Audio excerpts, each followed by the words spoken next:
Okay, so students, today I am going to start with you a new chapter for accountancy. Accounts आपके C intermediate का group 1 का paper 1 है। जैसा कि आपसे कह रहे थे कि ये आपके इन टोटल 8 पेपर्स हैं। ICAI.org के स्टूडेंट सेक्शन में जाके आप BOS नॉलेज पोर्टल पे जाएंगे तो आपको ये कोर्सेस दिखाई देंगे और यहां से आकर के आप अपनी ICAI की स्टडी मटेरियल को रेफर कर सकते हैं। You can continue with the old one. Okay, तो आप ICAI.org पे जाकर के स्टूडेंट सेक्शन से BOS नॉलेज पोर्टल पे चले जाएं तो आपको फिर ये आपके कोर्सेज दिखाई दे जाएंगे। उसमें से आप इंटरमीडिएट कोर्स पे जाएंगे तो आपको आपकी बुक मिल जाएगी। हम लोग कैसे करके पढ़ने वाले हैं, सबसे पहले इसके बारे में समझ लेते हैं। स्टूडेंट्स, अपनी जो क्लासेस होती हैं, like today with you I am starting CA inter accounts, जो कि आपका पेपर 1 है।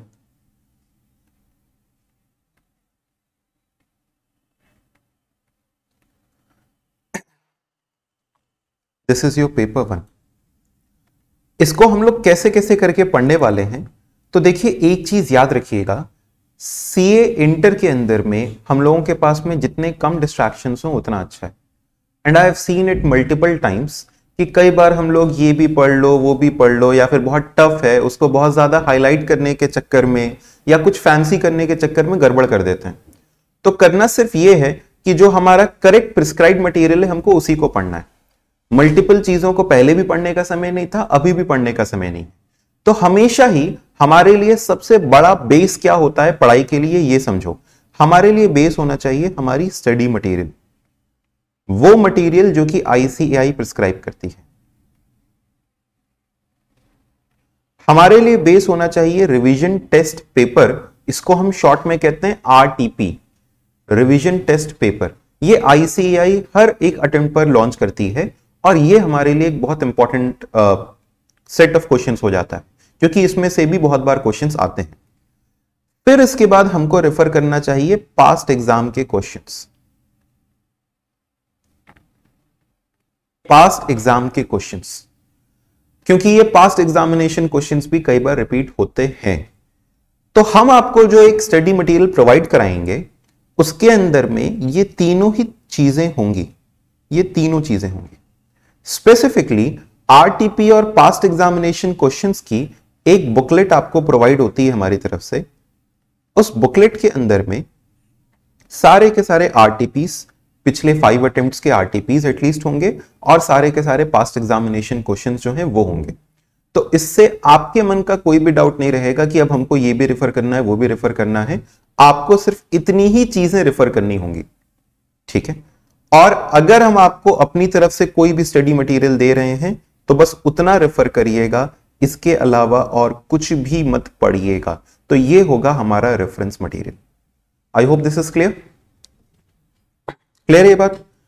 आपके पास क्लासेस में आने से पहले एक कॉपी होनी चाहिए। देखो इसका सिलेबस तो बहुत वाइड है, ढेर सारे पेपर है, 8 पेपर है।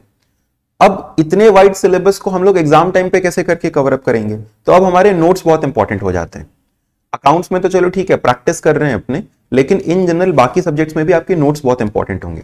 अकाउंट्स में भी बहुत इंपॉर्टेंट होगा, क्योंकि आप अभी मेरे साथ सीख रहे हो, अभी आपको एकदम मक्खन लगेगा, अभी आपको लगेगा वाह इतना आसान है क्या है? तब तो झूठे ही सब कहते थे।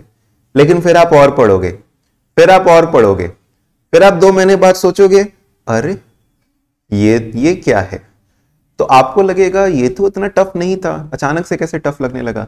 फिर आप कॉपी पलट के देखोगे, अगर आपने कॉपी ढंग से बनाई है तो ठीक है, जैसे जैसे तुम लिखते हो वैसे नहीं, ढंग से, ठीक है। तो अगर आपने कॉपी अच्छे से बनाई, उसको आप पलट करके देखोगे तो आपको मेरी बातें याद आएगी कि अच्छा हाँ ये ऐसे था, ये ऐसे था, वो वैसे किया था। फिर जाकर के आप सारी की सारी चीजों को रिकॉल करके फिर आप दोबारा से प्रैक्टिस कर पाओगे। तो इट इज वेरी इंपॉर्टेंट कि आप अपनी कॉपी अच्छे से मेंटेन करो, ताकि मेरी कही बातें आपको वापस से याद आ सके। क्लियर है बात? पक्का? तो कॉपी एक अच्छे से मेंटेन करना। उसमें सारी चीजों को जो हम नोट करवाते हैं प्रॉपरली नोट करना। अकाउंट्स भी कर रहे हो तो जैसा कई लोग करते थे पहले, हो सकता है आप लोग फाउंडेशन में करते होंगे कि एक ना हम पहले एक हम बनाते हैं रफ वाला और फिर उसके बाद बनाते हैं फेयर वाला। तो यहां पे एक रफ बना लेंगे और बाद में जाकर के एक फेयर कर लेंगे। तो ऐसा नहीं करना चाहिए। जो है बस अब यही है, इससे ज्यादा टाइम नहीं बचेगा। तो एक बार में ही लिखना है और अच्छा लिखना है, ठीक है। और बहुत ज्यादा हैंडराइटिंग भी नहीं बनानी है क्योंकि उतना समय हम नहीं देंगे। चलो, हम डरा नहीं रहे हैं, बस समझा रहे हैं तुम लोग को। ओके, नेक्स्ट आगे सुनो। So what I was saying कि ये 3 चीजें जो कि अपने को रेफर करनी होगी। आप एक कॉपी मेंटेन करना। अपनी क्लासेस 3 फॉर्मेट में चलती हैं। पहला होता है हमारा लाइव क्लास, आप ऑफलाइन अटेंड कर सकते हो जैसा कि अभी आप लोग कर रहे हो। यस, आप ऑनलाइन कर सकते हो जैसा कि अभी हमारे साथ में आप लोग कर रहे हैं, स्टूडेंट्स जो हमारे साथ में ऑनलाइन लाइव जुड़े हुए हैं। और तीसरा, आप रिकॉर्डेड कर सकते हो। जो लेक्चर्स आपके लाइव में चलते हैं वो लेक्चर्स अगर मिस हो जाते हैं तो आपके पास में रिकॉर्डेड में उसको अवेल करने का पूरा मौका रहता है। ये रिकॉर्डेड लेक्चर्स 1 से 2 दिन में अपडेट हो जाते हैं हमारे एप्लीकेशन पर। एप्लीकेशन हमारे 2 हैं, एक है Lilha education centre, available on play store again. फिलहाल ये करंट एप्लीकेशन है, ये एंड्रॉइड बेस्ड एप्लीकेशन है जिसके थ्रू आप सारे के सारे क्लासेस का बैकअप कर सकते हैं। We have one more application for the classes, a new application which is being launched which is Lilha education classes. इस एप्लीकेशन के थ्रू आप वेब बेस्ड एक्सेस भी कर सकते हैं और वेब एंड मोबाइल दोनों पर ही आप अपने लेक्चर्स को व्यू कर सकते हैं, ठीक है। तो आप अगर लैपटॉप पर देखना चाहते हैं लैपटॉप पर देख सकते हैं, आप मोबाइल पर देखना चाहते हैं तो फिर मोबाइल पर देख सकते हैं। ये दोनों की फैसिलिटी आपको इस एप्लीकेशन के थ्रू खास करके मिल जाती है। इसके थ्रू आपको मोबाइल का एक्सेस भी मिलना शुरू हो जाएगा। तो ये हो गया अपना क्लासेस का। तो आपको कोशिश करनी है कि आप लाइव अटेंड करो, लाइव मिस हो जाए तो फिर क्या अटेंड कर लो, रिकॉर्डेड, ठीक है। डाउट पूछने के लिए आप कैसे कर सकते हो, अगर आप लाइव में हो तो फिर आप फेस टू फेस ऐसे ही आप डाउट पूछ लो या फिर आप चैट सेक्शन पे टाइप करके डाउट पूछ लो।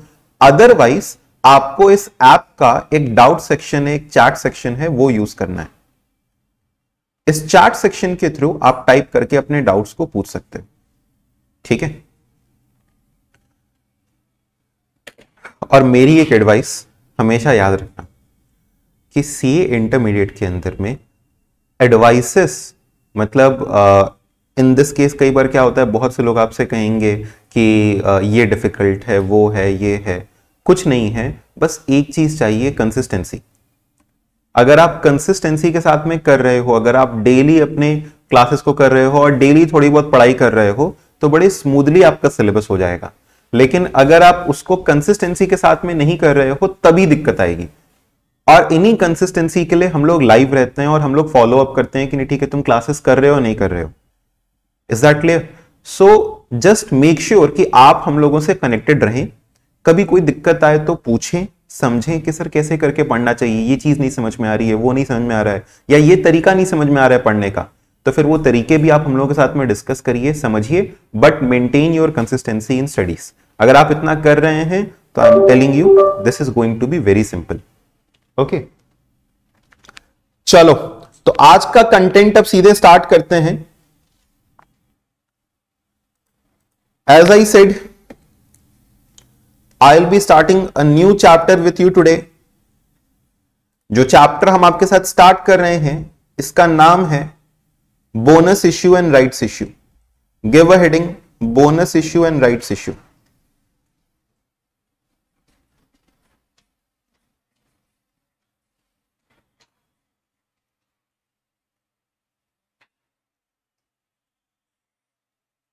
आज इसकी क्लास नंबर 1 है।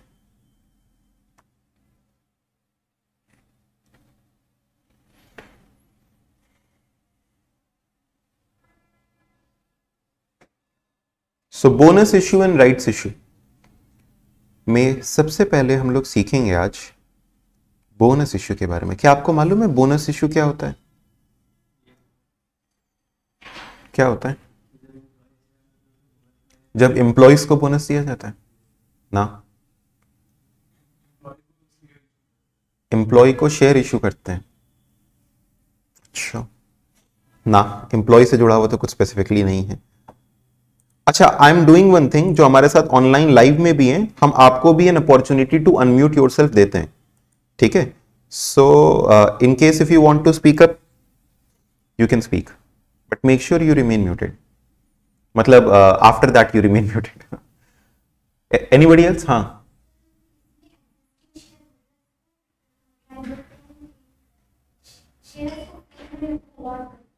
Correct correct correct.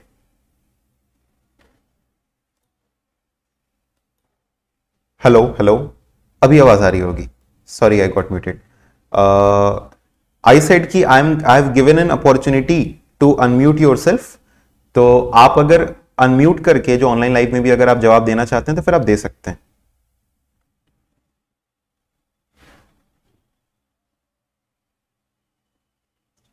एक second, just a minute Sharmeen, I think we are not getting your voice, just a minute, now you can speak.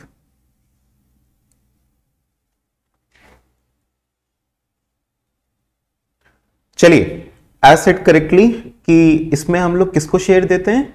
Existing share holders को देते हैं। देखो होता क्या है, बोनस शेयर मेरे हिसाब से सिर्फ एक धोखा है।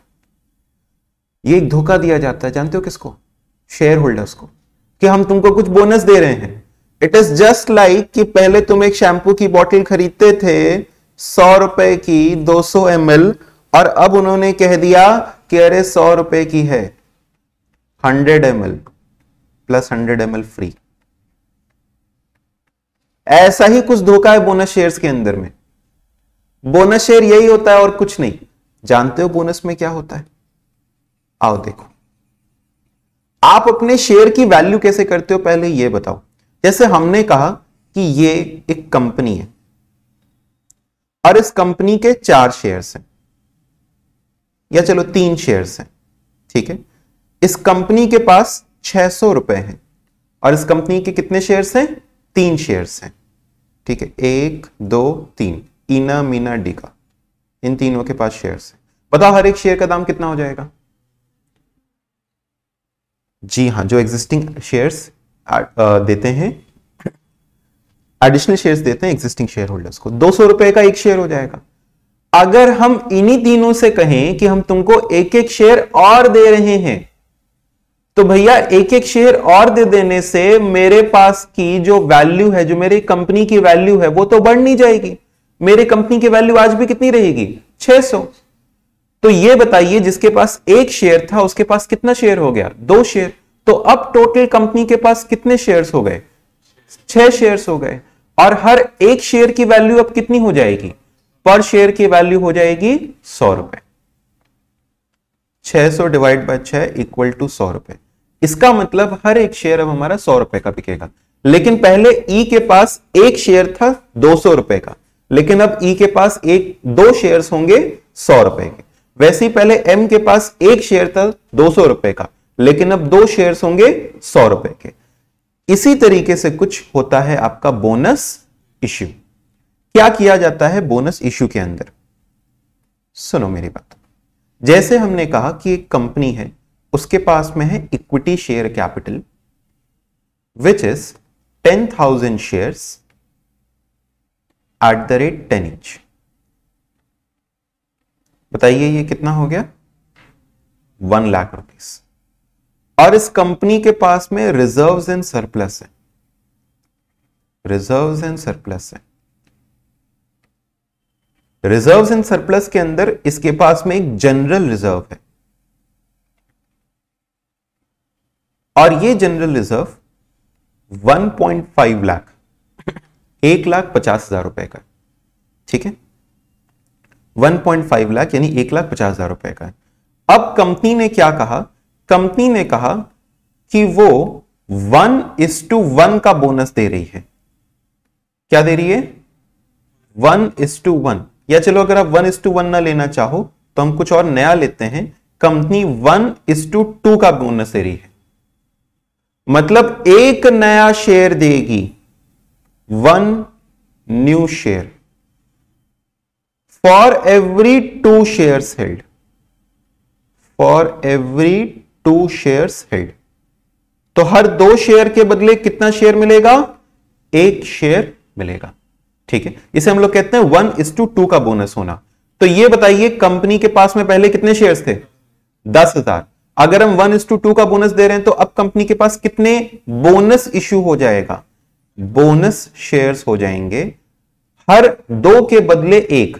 तो हम कहेंगे 10,000 divided by 2 into 1 equal to कितना हो जाएगा?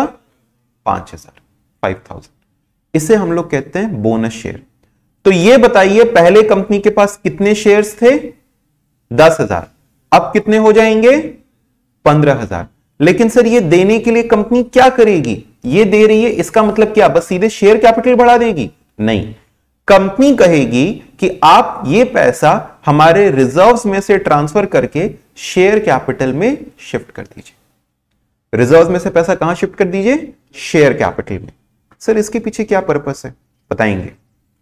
तो ये बताइए अगर हमारे जनरल रिजर्व से पैसा शेयर कैपिटल में जा रहा है तो एक सिंपल सी एंट्री होनी चाहिए, जनरल रिजर्व को हमें करना चाहिए डेबिट, क्योंकि जनरल रिजर्व से पैसा जा रहा है। और कहां पे पैसा आ रहा है? Equity share capital. हम कितने शेयर्स दे रहे थे इनको? 5,000 शेयर्स दे रहे थे। कितने रुपए का एक शेयर था? 10 रुपए का एक शेयर था। तो कितना हो गया? 50,000 रुपए। इसका मतलब 50,000 रुपए हमने जनरल रिजर्व से ट्रांसफर करके कहां पे कर दिए? इक्विटी शेयर कैपिटल में कर दिए। तो अब मेरी कंपनी की बैलेंस शीट कुछ ऐसे नजर आएगी। अब हमको नजर आएगा इक्विटी शेयर कैपिटल। क्या नजर आएगा? Equity share capital. पहले कितना था? 1 लाख। अब कितना हो जाएगा? 1,50,000। पहले था 1 लाख, अब हो जाएगा 1,50,000। और पहले जनरल रिजर्व कितने रुपए के थे?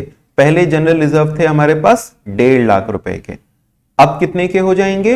1.5 लाख में से 50,000 माइनस कर देंगे तो it will be general reserve 1 lakh रुपए का। जनरल रिजर्व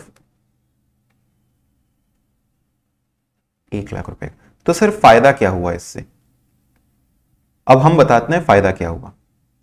यह कंपनी की नई बैलेंस शीट है। इससे फायदा यह हुआ कि पहले ये जो पैसा कंपनी के पास पड़ा हुआ था, हम इसे कहते हैं ये कंपनी का एक फ्री रिजर्व था। क्या कंपनी इसको डिविडेंड के तौर पे बांट सकती थी?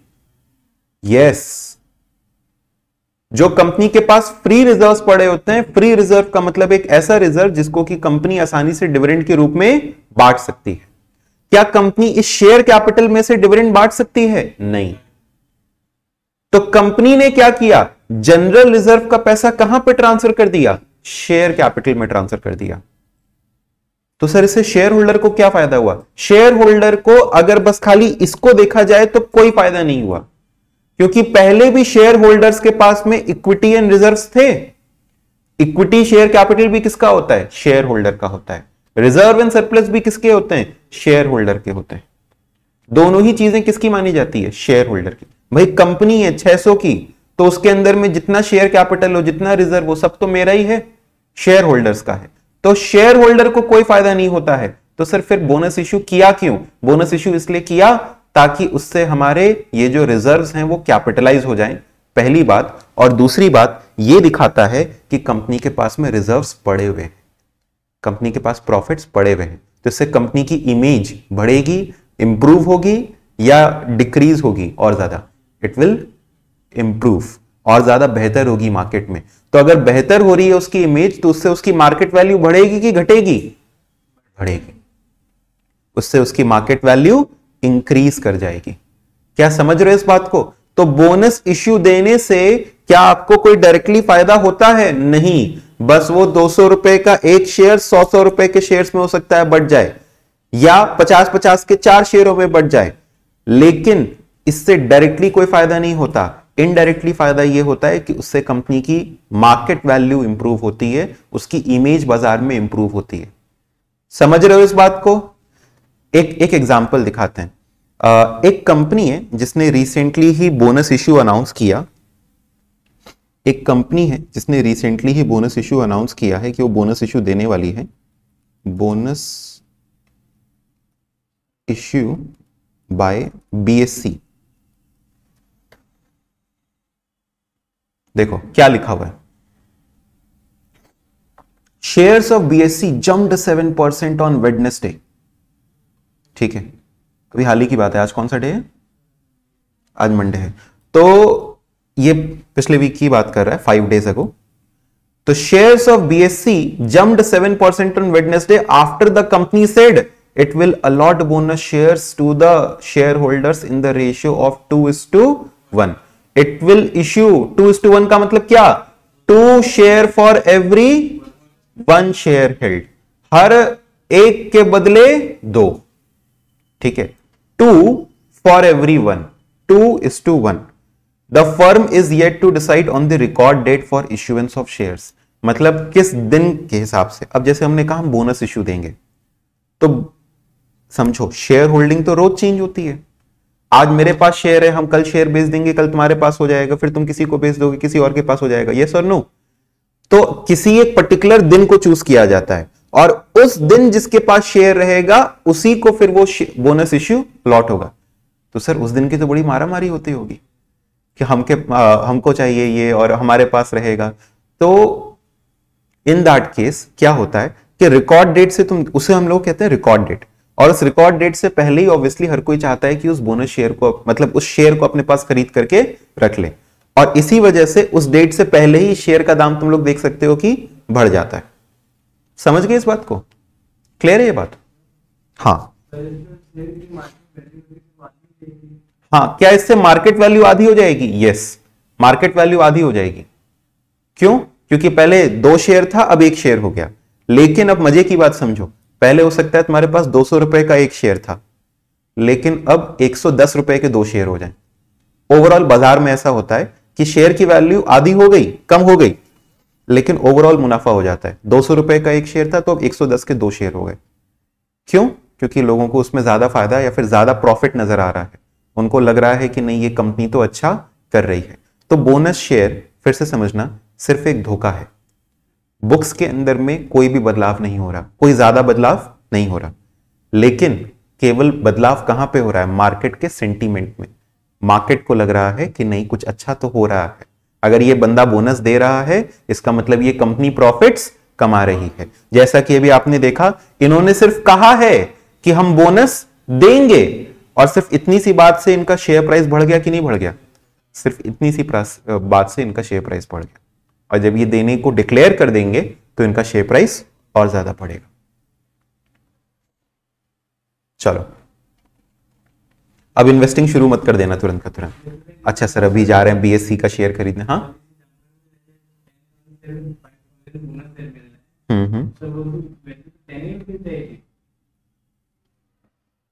समझे नहीं क्या?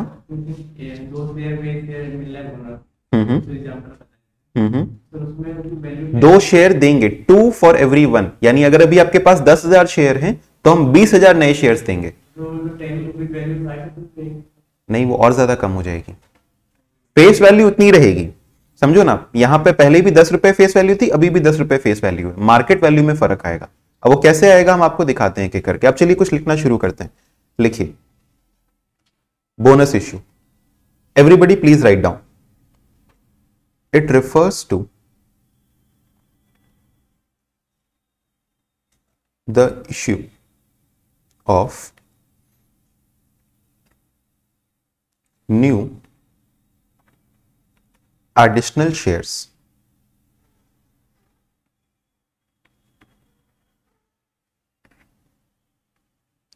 to the existing shareholders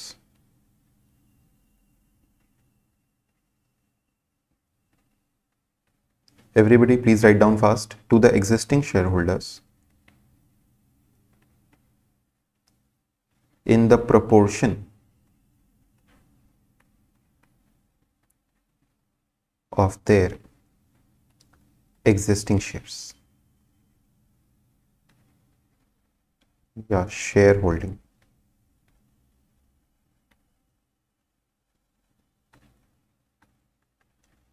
It may also be called as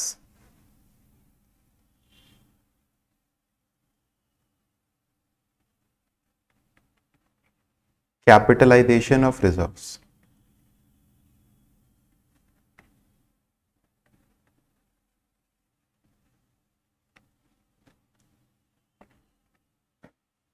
इसको हम लोग और क्या कह सकते हैं? Capitalisation of reserves.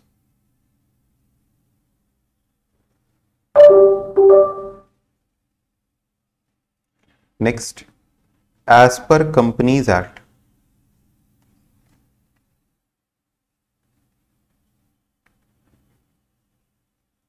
2013, companies act 2013,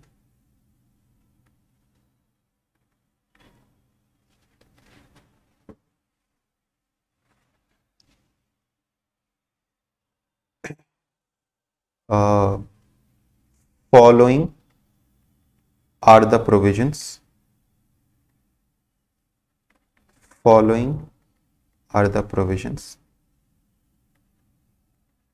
under section 62। ये U/S का मतलब हो गया under section 62। Number 1, bonus issue. किसी का ऊपर का लिखना छूट जाए तो बताना, किसी का लिखना छूट जाए तो बताना। लिख लिया था सबने? Bonus issue can be made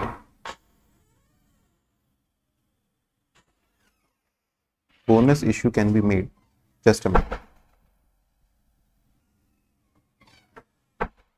bonus issue can be made out of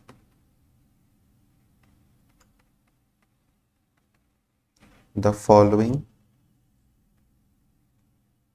sources only।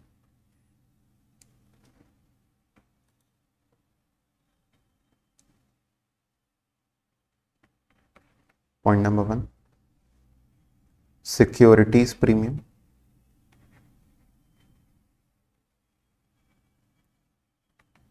Point number 2, capital redemption reserve।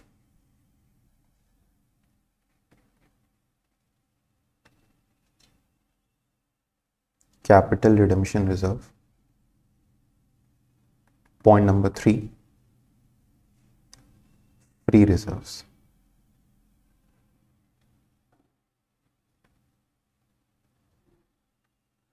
Number 2,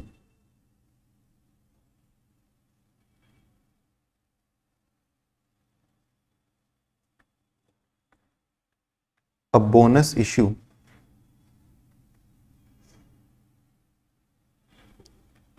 must be authorized by articles। Articles का मतलब समझते हो? आर्टिकल्स का मतलब होता है आर्टिकल्स ऑफ एसोसिएशन, ठीक है। A bonus issue must be authorised bye articles. Point number 2,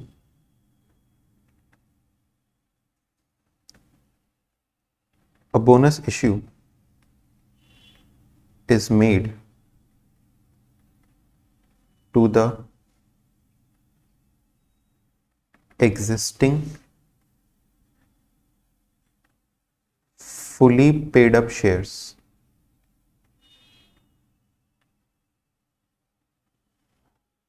only। Number 3, there must not be any statutory dues।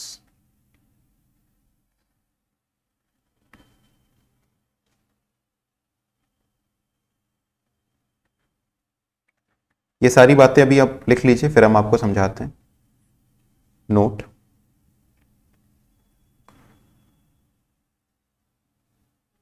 only free reserves not securities premium.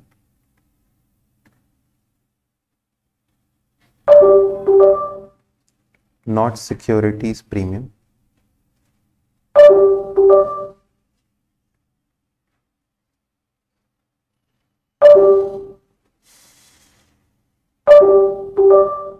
एक मिनट, हाँ मेरा कनेक्ट इसका नॉट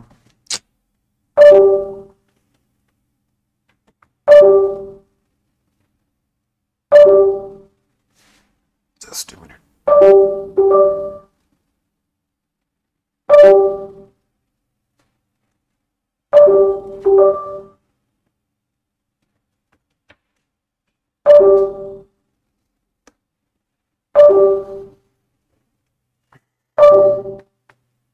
जस्ट अ मिनट, हाँ.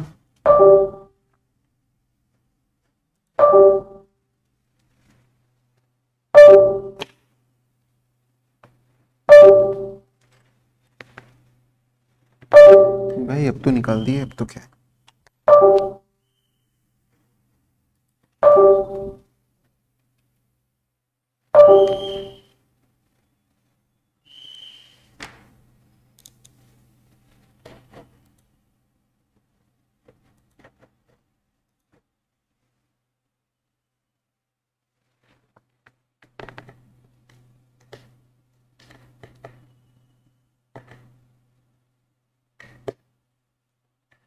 एक minute students, हाँ मेरा writing pad disconnect हो गया.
हाँ हाँ, हेलो हेलो, अभी ठीक है?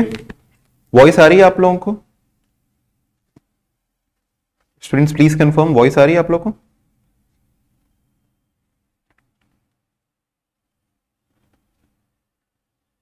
Okay, very good. चलिए write down. Only free reserves, not securities premium and CRR, bracket close, can be used to convert partly paid shares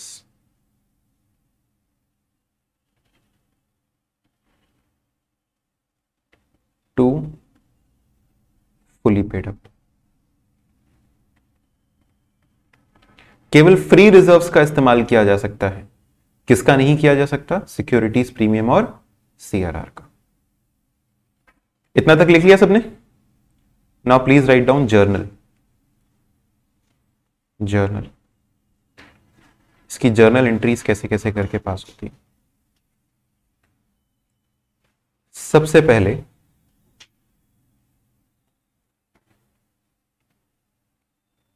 free reserves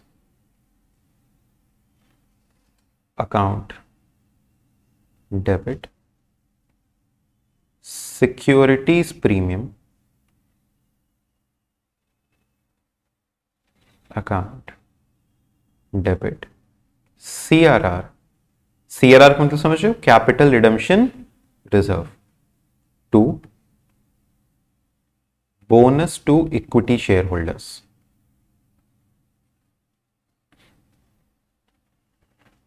bonus to equity share holders account, ये सबसे पहला। दूसरा,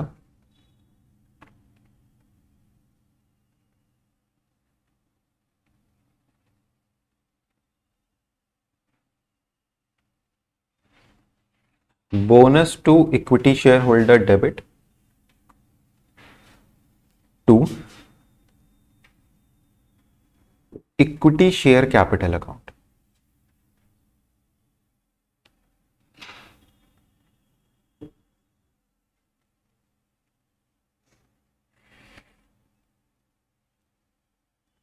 तीसरा, free reserves account debit to equity share capital.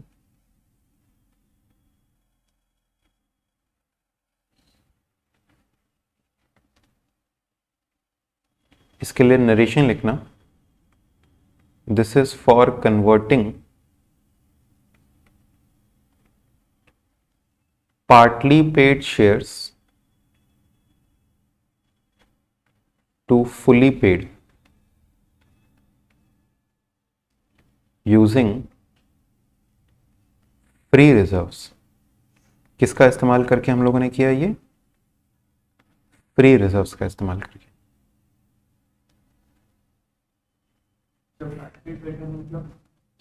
Partly paid का मतलब भी आपको बताएंगे। पार्टली पेड का मतलब ये हुआ कि 10 रुपए का शेयर है, अभी 8 रुपया ही उसने दिया है, या हो सकता है हमने 8 रुपया ही मांगा है 10 रुपए के शेयर में से, तो हम लोग उसे कहते हैं पार्टली पेड है, उसकी नॉमिनल वैल्यू पे। अभी हम लोग बस खाली लिख रहे हैं, फिर सारी चीजें एक साथ समझेंगे। और अगर हम पैसा मांग ही लें तो उसके लिए एंट्री होती है equity share final call debit to equity share capital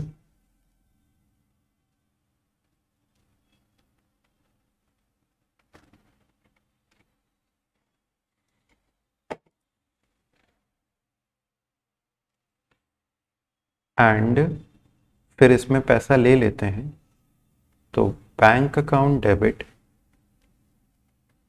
to equity share final call.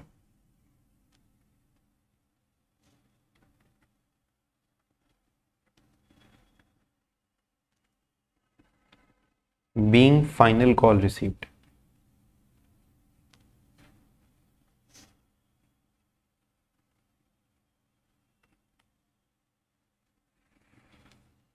यहां तक लिख लिया तो हमको बताना done.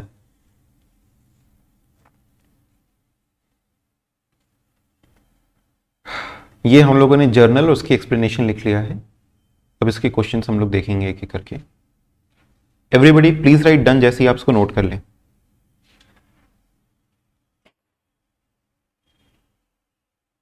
Noted.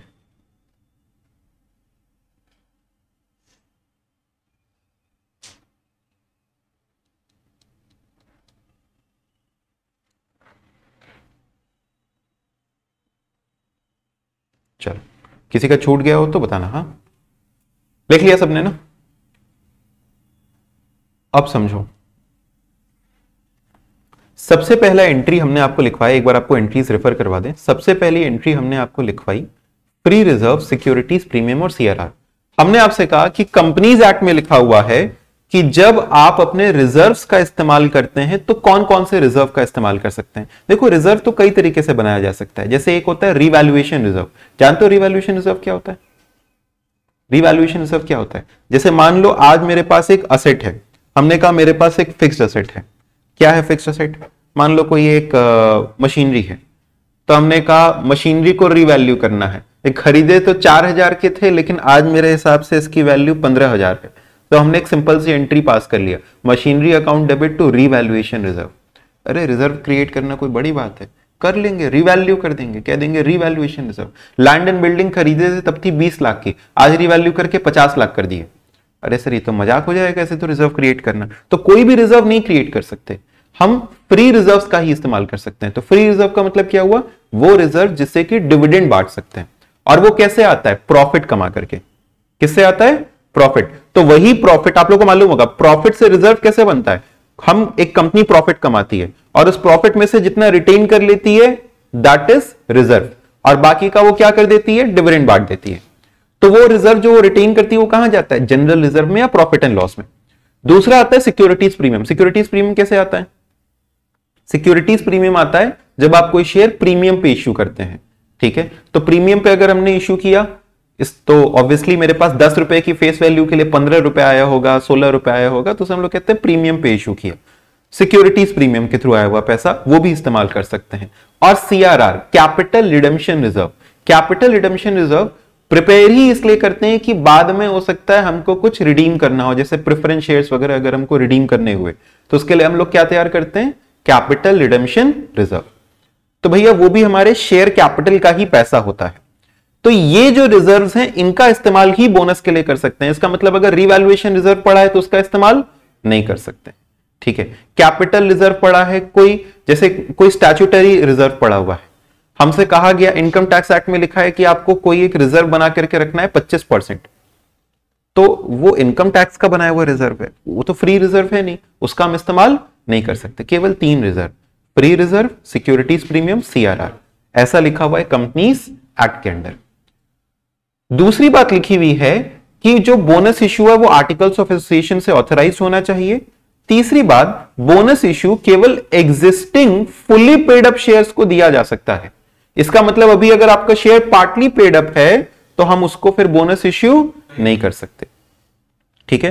Partly paid up shares को हम लोग बोनस इश्यू नहीं करते हैं। बोनस इश्यू केवल और केवल किसको करते हैं, फुली पेड अप शेयर्स को ही करते हैं, ठीक है। So bonus issue can be made only to the fully paid up shares. अगर आपका अभी शेयर 8 रुपए का है तो हम उसमें बोनस इश्यू नहीं कर पाएंगे, तो हमको क्या करना चाहिए, या तो आपसे पैसा मांग लेना चाहिए, 8 रुपए के शेयर को 10 रुपए का बना देना चाहिए, या तो फिर हमें कहना चाहिए कि भैया आपके पार्टली पेड अप को हम फुली पेड अप बना देते हैं। हमने कहा तुम लोगों का 8 रुपए का शेयर था, 10 रुपए टोटल वैल्यू थी, 2 रुपया मांगना बाकी था, तो हम ये भी तो कर सकते हैं कि तुम्हारे 8 रुपए के शेयर को हम ही क्या कन्वर्ट कर दें, फुली पेड अप में। सर ऐसे कैसे, सिंपल सी जनरल एंट्री पास करनी है। क्या एंट्री पास करनी है, जनरल रिजर्व को डेबिट कर दीजिए, क्या करेंगे, जनरल रिजर्व को यानी फ्री रिजर्व्स को डेबिट कर दीजिए और 2 कर दीजिए क्या, इक्विटी शेयर कैपिटल। 2 रुपए मांगना बाकी था, 2 रुपए मांग लिया। लेकिन इस काम के लिए, किस काम के लिए बोलो, ये पार्टली पेड अप को फुली पेड अप में कन्वर्ट करने के लिए हम लोग केवल और केवल किसका इस्तेमाल करेंगे, फ्री रिजर्व्स का इस्तेमाल करेंगे, सिक्योरिटीज प्रीमियम और सीआरआर का इस्तेमाल नहीं करेंगे। इसको हम लोग क्वेश्चंस के थ्रू प्रैक्टिस करेंगे, लेकिन एक बार के लिए इतनी थियरी आपको समझ में आई होगी। अब हम लोग इसको न्यूमेरिकली जब लगाना सीखेंगे तो एकदम दिमाग में बैठ जाएगा। चलिए एक एग्जाम्पल लिखते हैं, फटाफट सभी लोग एक बार साथ में एक एग्जाम्पल लिखिए ताकि ये पूरा कॉन्सेप्ट क्लियर हो जाए। लिखिएगा, following is the extract of balance sheet.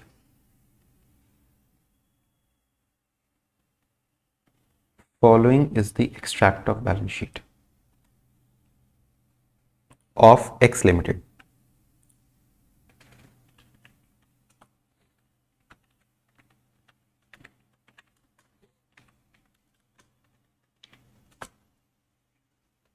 Following is the extract of balance sheet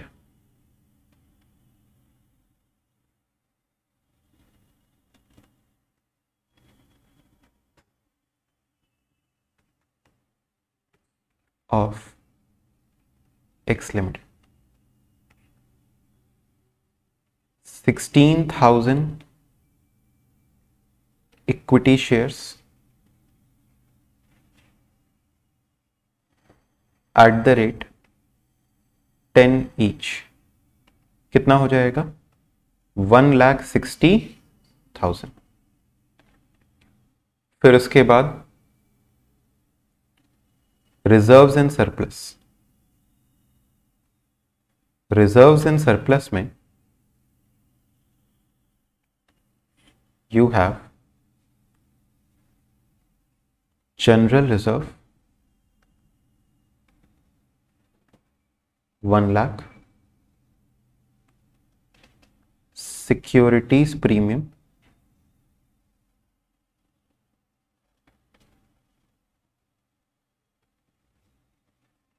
25,000,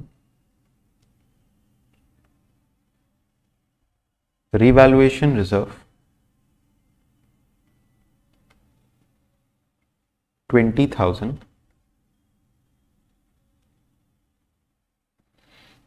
and CRR यानी capital redemption reserve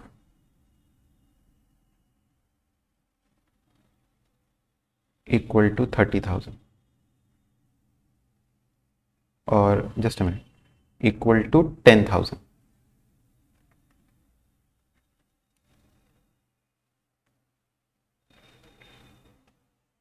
bonus issue of 1:4 is made.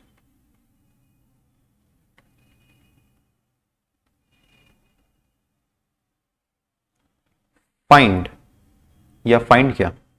Pass journal entries.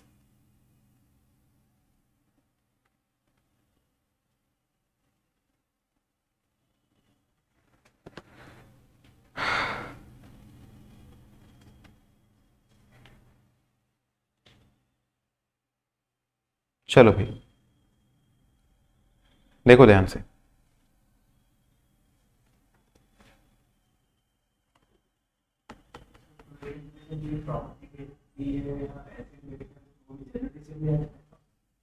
नहीं प्रॉपर्टी या जनरल फिक्स एसेट बेचने से भी general reserve नहीं आता है। Profit on sale of fix assets आ सकता है तो वो P&L में जाता था डायरेक्टली। हाँ ठीक है, वो जो भी चीजें प्रॉफिट एंड लॉस अकाउंट की हैं उससे तो डिविडेंड बांट ही सकते हैं।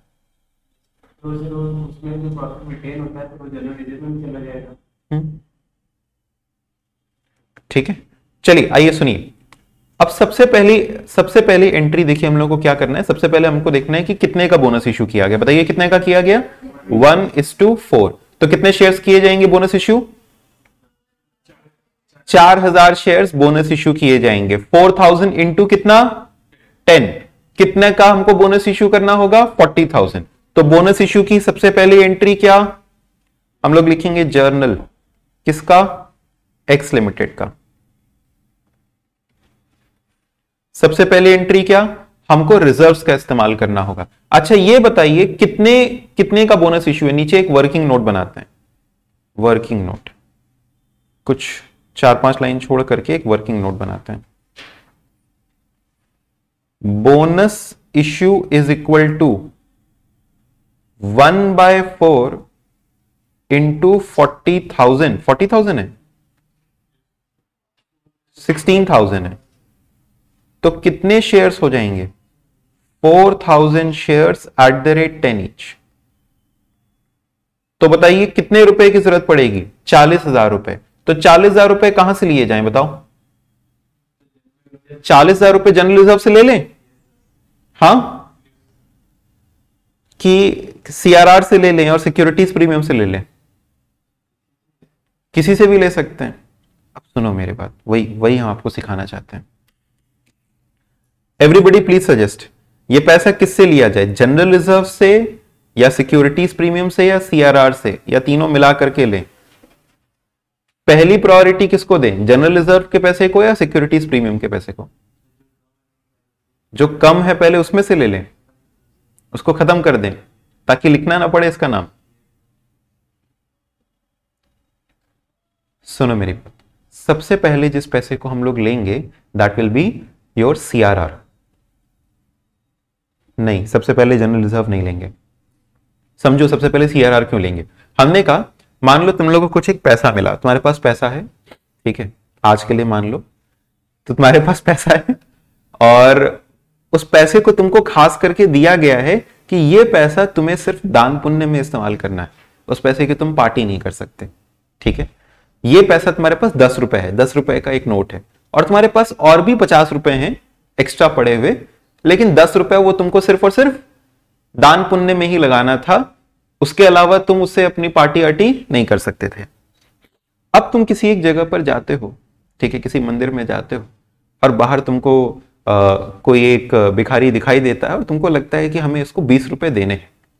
तो बताओ 20 रुपया कौन सा, जो अपना 50 रुपया एक रखा हुआ है अलग से उसमें से निकालोगे, या वो जो 10 रुपया पहले से लॉक था जिसको हमें एक्सक्लूसिवली दान पुण्य के लिए इस्तेमाल करना था, सबसे पहले उसी को इस्तेमाल करोगे? सबसे पहले उसी को इस्तेमाल करोगे, क्योंकि वो पैसा तो कुछ ही जगहों पे काम आ सकता है, बाकी तो मेरा 50 रुपया कहीं भी काम आ जाएगा, हम उसको कहीं भी इस्तेमाल कर सकते हैं। कभी उसमें से अगर करना चाहें कुछ तो पार्टी कर सकते हैं, कभी उसको दान करना चाहें तो वो कर सकते हैं, लेकिन 10 रुपया हम सबसे पहले वो वाला निकालेंगे जो एक्सक्लूसिवली उस पर्पस के लिए रखा गया था। वैसे ही सिक्योरिटीज प्रीमियम और सीआरआर से हर एक काम नहीं कर सकते। क्या सिक्योरिटीज प्रीमियम से डिविडेंड बांट सकते हैं?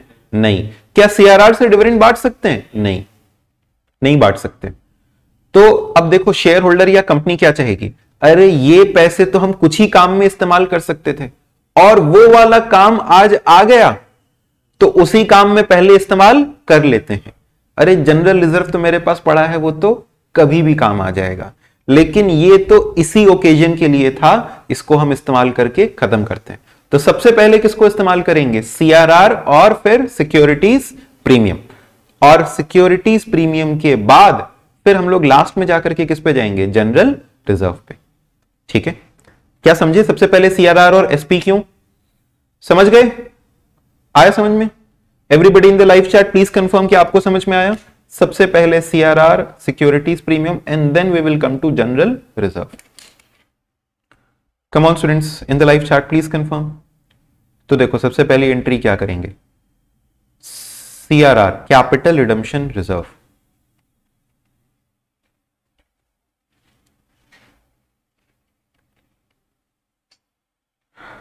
कैपिटल रिडम्पशन रिजर्व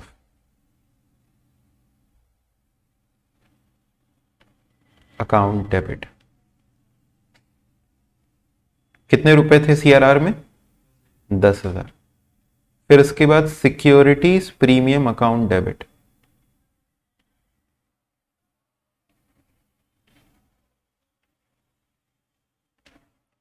कितने रुपए थे सिक्योरिटीज प्रीमियम में?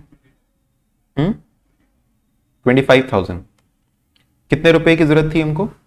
40। कितने पैसे कम पड़ रहे हैं? 5,000। तो ये कहां से ले आए?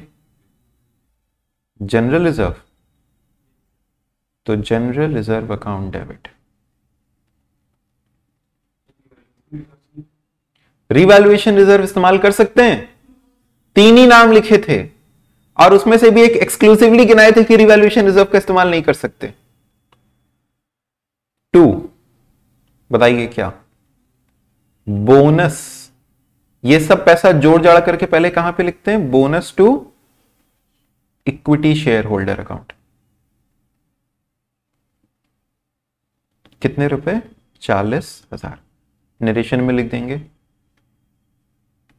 Being bonus issue of 1:4।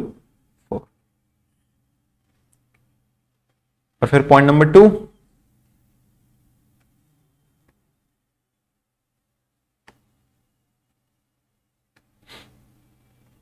Bonus to equity share holders,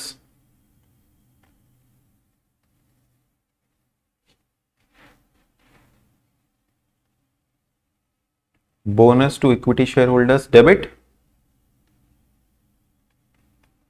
40,000 to equity share capital account.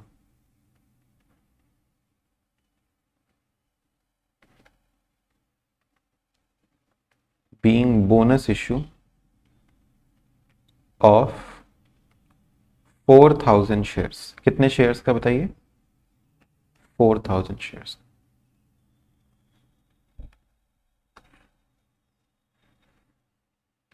इतना तक नोट करके सभी लोग बताइए डन।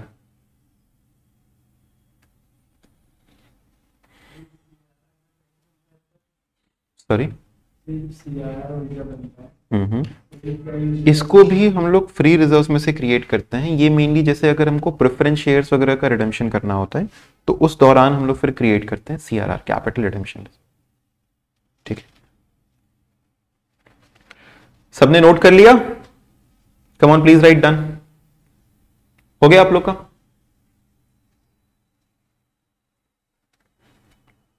अच्छा, अब इसके बाद एक बार बैलेंस शीट बना करके देखा जाए कि बैलेंस शीट की पोजीशन पे क्या बदलाव आता है।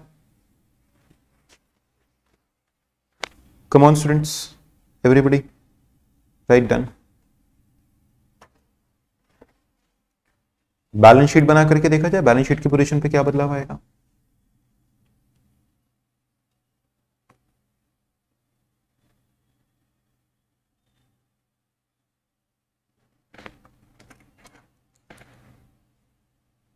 बैलेंस शीट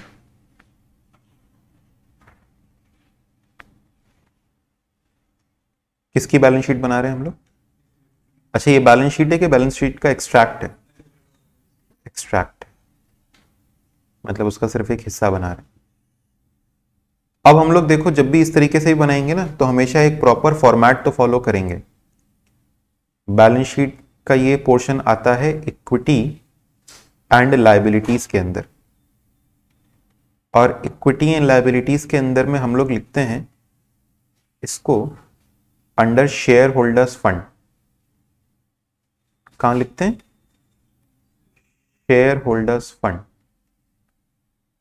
और शेयर होल्डर्स फंड में हम लोग दो हेड्स बनाते हैं, एक होता है शेयर कैपिटल और दूसरा होता है रिजर्व्स एंड सरप्लस।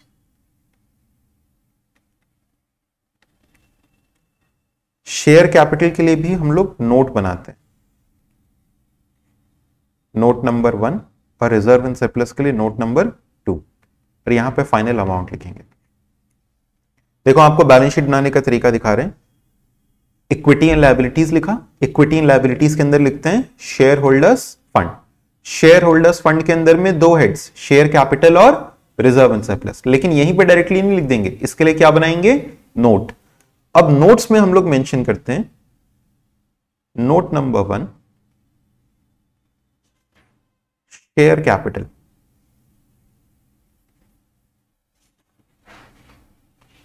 बताइए कितने शेयर्स थे? कितने शेयर्स थे? पहले थे 16,000, अब कितने हो गए? 20,000, राइट। 16 प्लस 4 टोटल हो गए 20,000। 20,000 shares at the rate 10 each, कितने रुपए हो गए? 2 लाख रुपए। इक्विटी शेयर्स है ना, 20,000 इक्विटी शेयर्स। और reserves and surplus note number 2,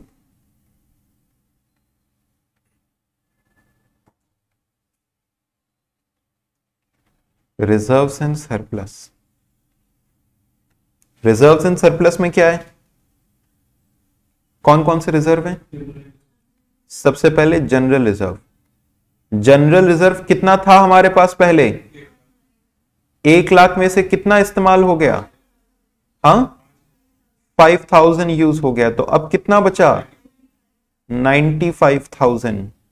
और बताइए कौन सा रिजर्व बचा है? Revaluation reserve. रीवैल्यूएशन रिजर्व कितने रुपए का? हाँ, 20,000 का है। तो टोटल कितना हो जाएगा ये? 1,15,000। अब ये दोनों अमाउंट ऊपर लिख देते हैं। बताइए क्या क्या लिख देंगे? शेयर कैपिटल 2 लाख रुपए का और रिजर्व एंड सरप्लस 1,15,000 का। शेयर कैपिटल 2 लाख रुपए का और रिजर्व एंड सरप्लस 1,15,000 का।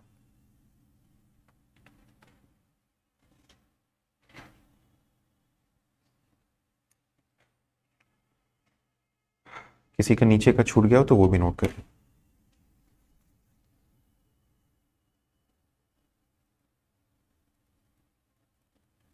अच्छा, अब आप come on everybody please write it down and tell me done. Come on students, write done.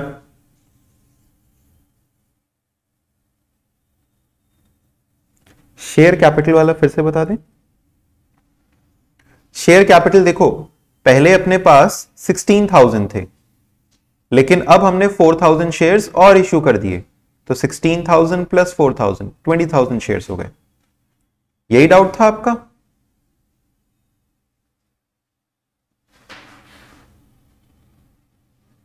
Okay. अच्छा, अब देखो टोटल अपने पास कितना हो गया, 3,15,000. टोटल शेयर होल्डर फंड कितना है, 3,15,000. जादू देखो पहले भी अपने पास कितना था, इसको जोड़ करके देखो, 1,60,000, 1,25,000, 20,000 और 10,000. ये आप लोग कैलसी लेके आए हो कि नहीं आए हो आज? बिना कैलसी के नहीं चलेगा. आज तो चलो हम लोगों ने नहीं किया ज्यादा, लेकिन करना है आपसे कैलसी पे. ये भी जोड़ जाड़ करके कितना आएगा, 3,15,000. इसका मतलब सर अपने लोगों ने और कुछ नहीं किया, बस यहां से रिजर्व्स को उठा करके कहां कर दिया, शेयर कैपिटल में. इसीलिए इसका नाम एक और क्या है, कैपिटलाइजेशन ऑफ रिजर्व्स. हो गया? आ रहा है? आएगा ही साहब. तो 3,15,000 ये भी है और 3,15,000 ये भी. Okay, very good. चलो नेक्स्ट क्वेश्चन देखो भाई. Following is the extract balance sheet of x limited. हम थोड़ा जल्दी जल्दी तुम लोगों के लिए सवाल लिख देते हैं. क्या ये अच्छा लगेगा कि हम ये क्वेश्चन बार बार लिखें? नहीं.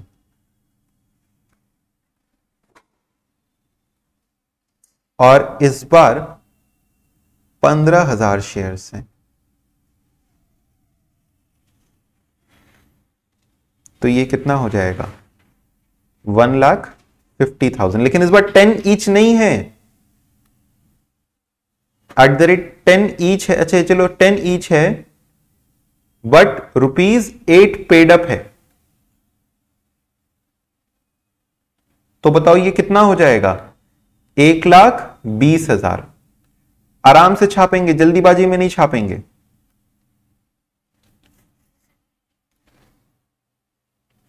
ठीक है.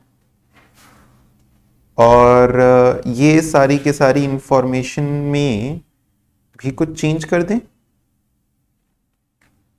CRR बना देते हैं.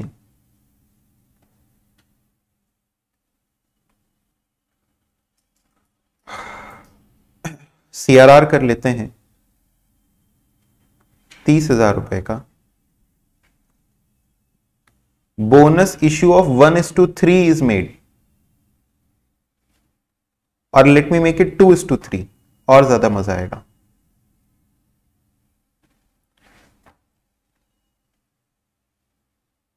इससे पहले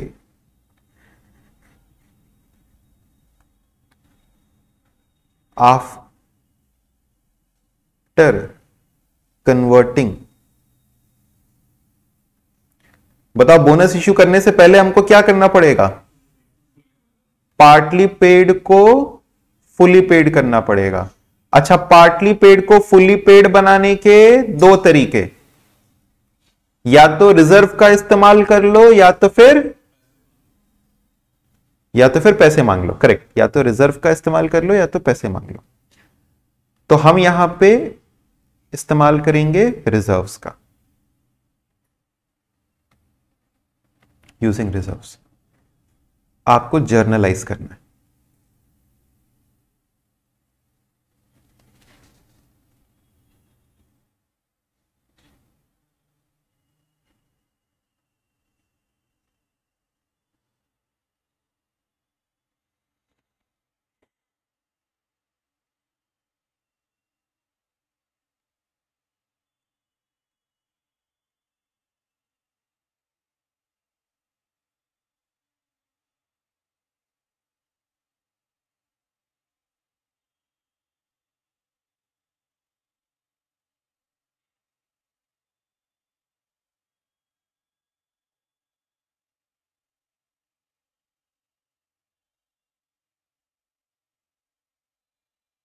लिख लिया?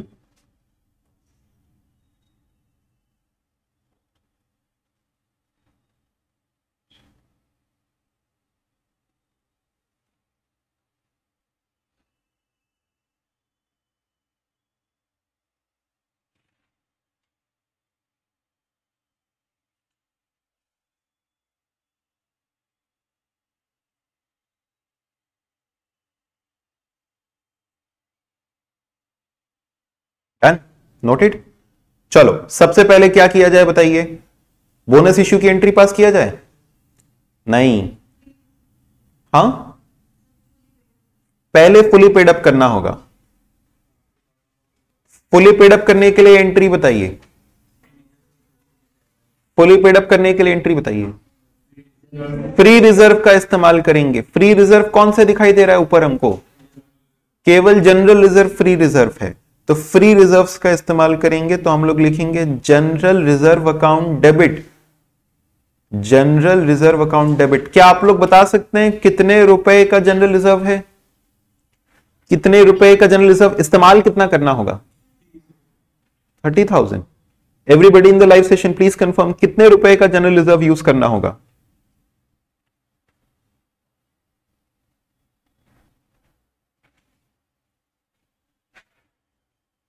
15,000 शेयर्स हैं, करेक्ट, इंटू 2, यानी 30,000 रुपए के जनरल रिजर्व हमको यूज करने पड़ेंगे। और 2 ये कहां चला जाएगा? Equity share capital account.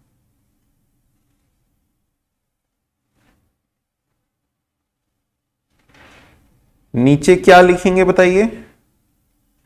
Being partly paid shares converted to, being partly paid shares converted to fully paid up. इसको फुली पेड बना रहे हैं।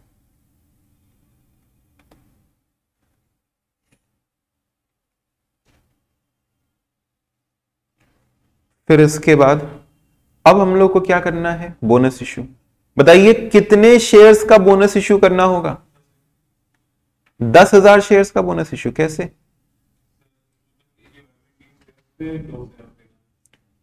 2 फॉर एवरी 3, तो divided by 3 into 2। 2 for every 3, तो डिवाइडेड बाय 3 और इंटू 2। ठीक है, चलो करते हैं। वर्किंग नोट बना के लिखते हैं इसको।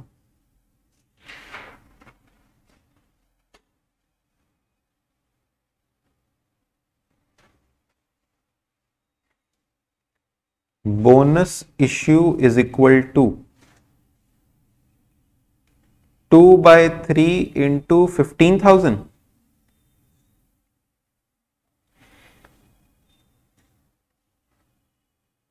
Equal to 10,000 shares.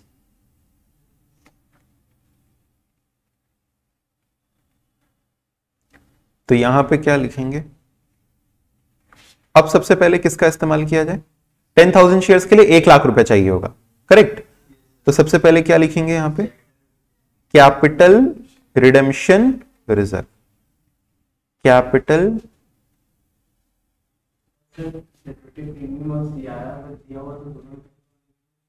Securities premium और सीआरआर में आप पहले सीआरआर को प्रेफर करते हैं, फिर securities premium.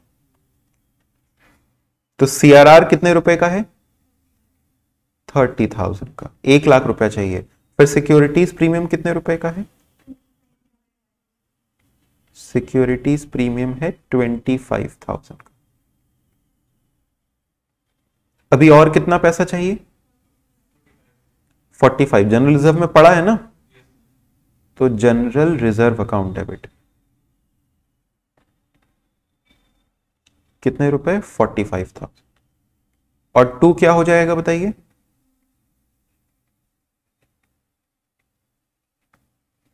Equity share capital account to bonus to equity share. Very good, very good. Bonus to equity share holders to bonus to equity share holders.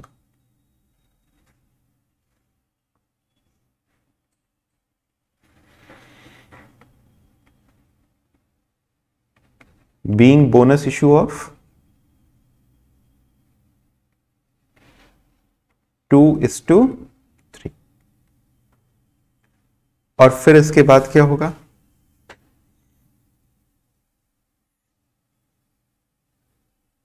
फिर इसके बाद क्या होगा?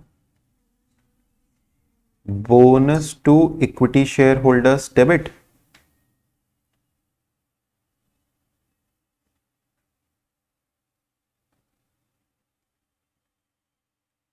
टू बताइए क्या? Equity share capital account.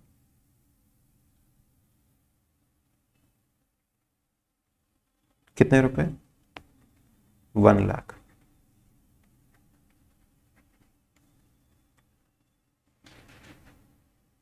Being 10,000 bonus shares issue. हो गया?